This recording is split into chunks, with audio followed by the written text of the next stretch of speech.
And as we take decisive action to stop the threat posed by the terrorist regime in Iran with Operation Epic Fury. Is that a great name?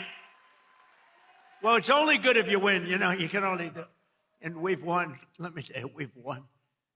You know, you never like to say too early you won. We won. We won the bet. In the first hour, it was over. And my administration, as you know better than anybody, is also working to keep the oil flowing. It's flowing all over. We knocked out, you know, they want to drop some mines. Very friendly people, mines, so boats blow up.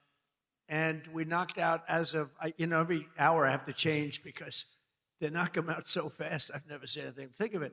They knocked out 54 ships in 2 days. And they're real ships. But we knocked out 58 naval ships. We knocked out their Navy, okay? Let's put it that way. They'll all be gone. By the time I'm finished speaking, they'll be gone. These people work very fast. But I'm pleased to report that earlier today, the International Energy Agency agreed to coordinate the release of a record 400 million barrels of oil from various national petroleum reserves around the world, which will substantially reduce the oil prices as we end this threat to America and this threat to the world. We don't want to leave early, do we? We got to finish the job, right? And frankly, nobody has ever seen anything like it.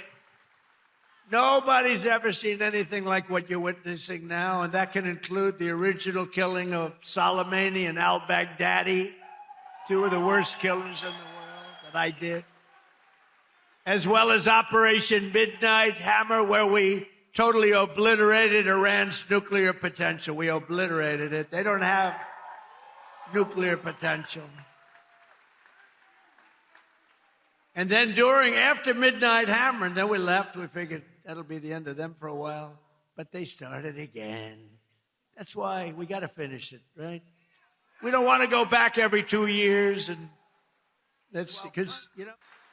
But oil prices are already coming back down, and it's going to come down. But we're not leaving until that job is finished, and it's going to be very fast. It's going to be very fast. But we're not going to count on having competent presidents. We have to assume we're going to have incompetent ones, like the one we had last time that couldn't walk off a stage. Remember?